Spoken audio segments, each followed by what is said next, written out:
Olá pessoal, bem-vindos ao BAT 101, Introdução ao Hebraico Bíblico.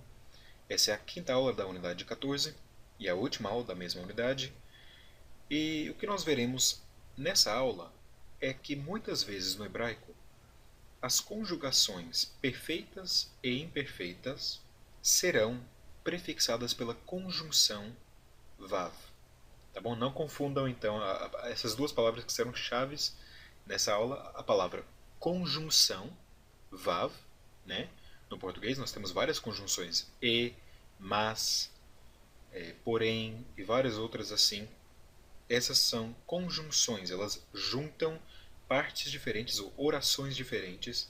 E a conjugação perfeita e imperfeita. A conjugação é um tipo de verbo diferente. Então, o que nós veremos é que essas conjugações, a conjugação perfeita e imperfeita, podem ser prefixadas pela conjunção vav.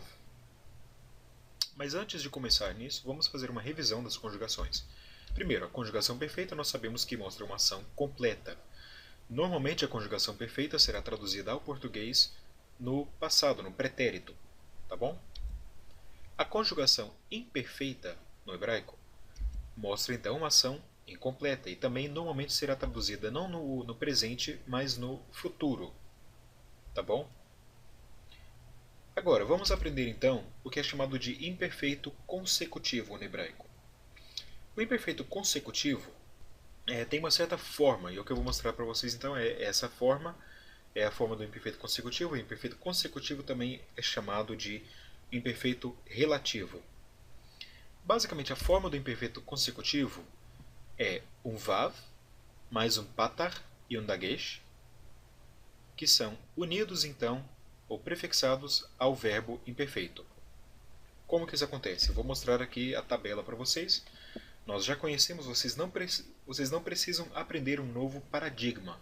Por quê? Porque é fácil. Quando eu adiciono o vav mais o patar e o dagesh ao yiktol, que é a 3ms, a palavra que aparece é vaiktol. Ao yiktolu é vaiktolu. Tá bom? Então, nada muda na ortografia. Se você já souber o paradigma do cal imperfeito, o paradigma do cal imperfeito consecutivo será bem fácil de entender, de compreender, tá bom? A única coisa que muda aqui é o que nós vemos na primeira pessoa comum do singular. Em vez de ter um vav mais um patar mais o dagesh aqui, nós temos vav mais o kametz. Por quê? Porque o dagesh não pode ser adicionado a uma letra gutural. O aleph é uma letra gutural. Então o que acontece é esta extensão compensatória. Tá bom? Agora, como que nós traduzimos o imperfeito consecutivo? Ele será traduzido como se fosse um verbo perfeito. Interessante, né? Então é como se invertesse a ordem do imperfeito com a conjugação perfeita. Agora, na verdade, isso é um pouco mais... A conjugação imperfeita consecutiva é um pouco mais complexa do que apenas um verbo perfeito. Mas, por enquanto, isso servirá para nos guiar na hora de tradução. Trate a conjugação imperfeita consecutiva como se fosse realmente uma outra conjugação, uma terceira conjugação além do imperfeito e além do perfeito, tá bom? Mas que é traduzido muito semelhantemente à maneira que nós traduzimos então o verbo perfeito, a conjugação perfeita. Agora, com os verbos lamed he, o re final ou o segol re desaparecerá. Como que isso acontece então? Bom, por exemplo, no caso yivne, quando eu adiciono o vav, patar, dagesh ao yivne, a palavra que aparece é vayiven, tá bom? Nós já conhecemos esse fenômeno aqui, nós estudamos isso na unidade 13, é chamado de apócope, né? Então, toda vez que você ver então um verbo imperfeito que terminar com segol re, ele será apocopado dessa forma. Os demais verbos que não terminam com segol re terão o vav, o patar e o dagesh simplesmente adicionados, anexados então ao verbo. Aqui está a forma, a tabela, o paradigma para vocês. Vocês notarão que existem apenas dois verbos aqui no imperfeito consecutivo de verbos lamed he que realmente terminam com segol he. São os verbos da primeira pessoa. Então, va-egle e va-negle. Esses dois ainda mantêm o segol he, mas os outros três demais são apocopados. Então, em vez de ter vayigle, nós temos vayigel. Em vez de ter vatigle, nós temos vatigel. Tá bom? E os demais todos têm os seus sufixos normais. Bom, esse então é o imperfeito consecutivo, mas existe também o que nós chamamos de imperfeito conjuntivo. O imperfeito pode também aparecer apenas com a conjunção vav.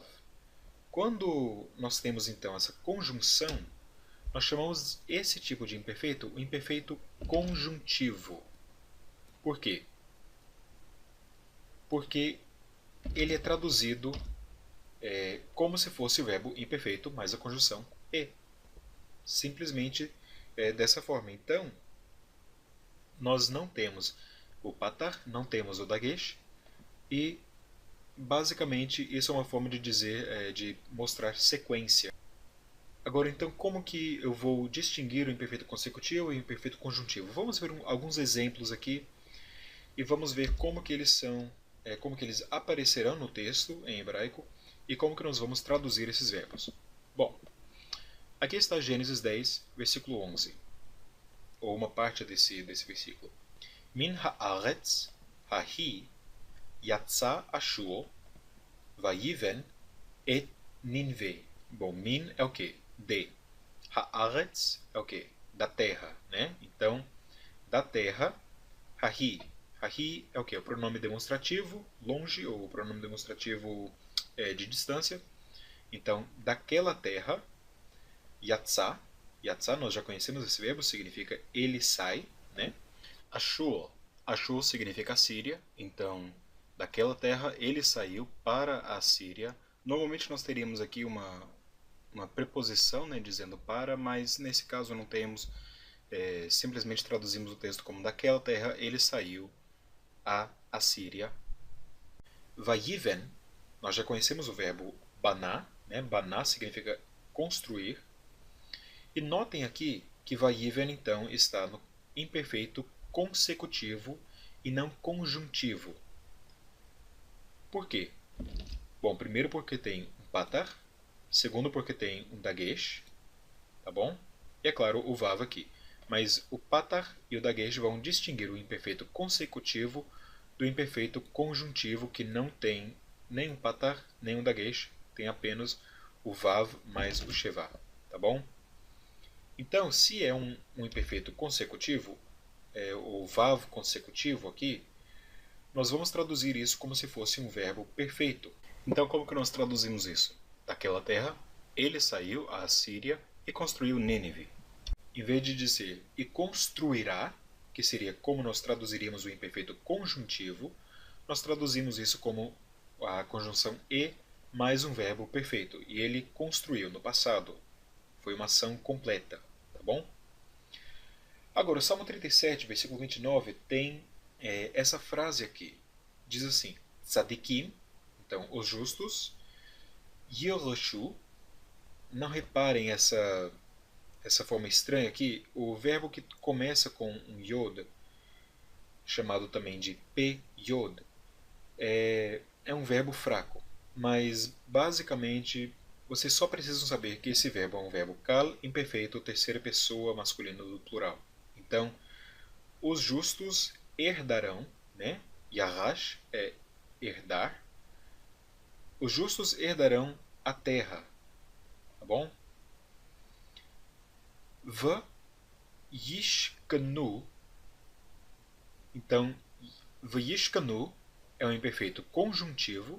Nós vamos traduzir isso como se fosse apenas o verbo imperfeito, então no futuro mesmo, mais a conjunção e. Então, os justos herdarão a terra e habitarão. Shachan, né, é aquele verbo que nós já conhecemos para morar ou habitar. Então, é um vav conjuntivo. Os justos herdarão a terra e habitarão La'ad, isso é basicamente uma gíria para dizer para sempre, aleha, sobre ela. Então os justos herdarão a terra e habitarão para sempre nela. Tá bom? É assim então que se traduz o vav conjuntivo, basicamente como se fosse um imperfeito mais a conjunção e. É assim que se traduz o vav consecutivo, como se fosse a conjugação perfeita. Vamos então ver agora o perfeito consecutivo. O perfeito consecutivo, na sua forma, não vai mudar muito. Nós vemos aqui, não existe um patar, não existe um dagesh, tá bom? É basicamente a mesma forma do perfeito que nós já conhecemos, adicionando um vav mais um sheva. Até parece com o imperfeito conjuntivo. E a única coisa que muda então é que os acentos podem mudar de lugar, tá bom? E nesses dois casos aqui, esses dois verbos começam com um sheva, então vav sheva mais uma consoante com sheva não funciona. Em vez disso, o vav sheva se tornará em shurek. Então vuktaltem vira uktaltem e vuktalten vira uktalten, tá bom? E traduzimos então o verbo perfeito consecutivo como se fosse um verbo imperfeito. Mais uma vez, isso é uma simplificação. Mas eu acho que por enquanto basta para nós para continuar, para dar seguimento no curso, tá bom? Agora, como que então você vai distinguir o perfeito conjuntivo e o consecutivo? Na verdade, ele não pode ser diferenciado do perfeito com a conjunção vav, a não ser pelo contexto. Então, o perfeito conjuntivo e o perfeito consecutivo basicamente serão distinguidos apenas pelo contexto. O resto é adivinhação e achismos mesmo. Mas não é sempre assim. Eu vou mostrar uns exemplos aqui para vocês, porque quando eu digo que o resto é adivinhação, parece assim, então é difícil. Eu nunca vou conseguir distinguir o conjuntivo de um consecutivo na conjunção perfeita. Mas não é tão difícil assim. Olha só. Em Oséias 1, versículo 5, nós temos essa frase aqui que diz assim: Vahaya, e será. Por que eu estou traduzindo e será no futuro?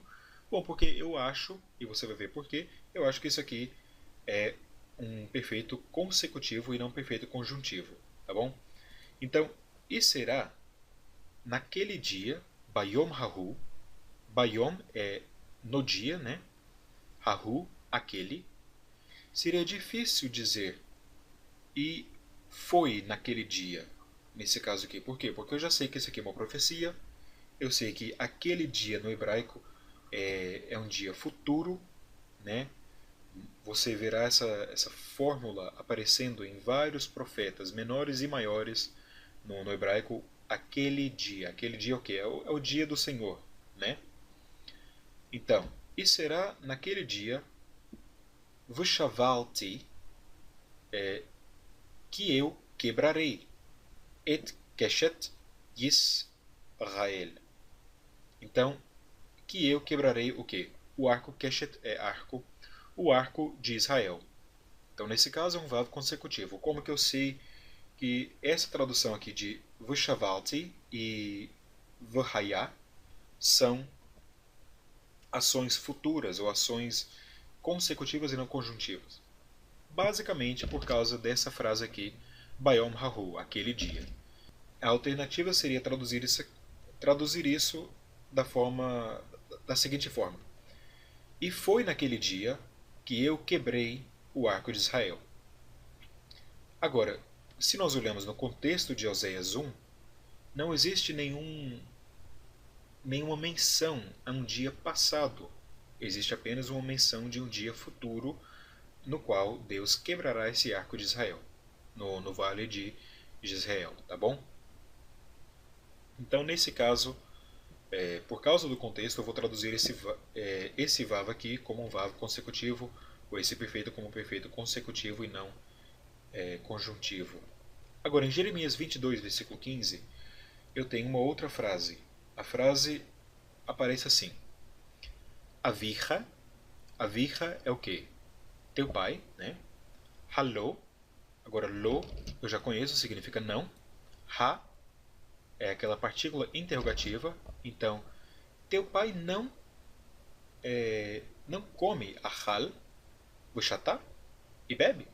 É apenas isso. Então, nesse caso, eu vou traduzir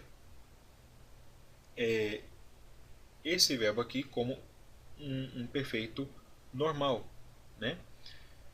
Por acaso teu pai não comeu e não bebeu, ou por acaso teu pai não come e não bebe?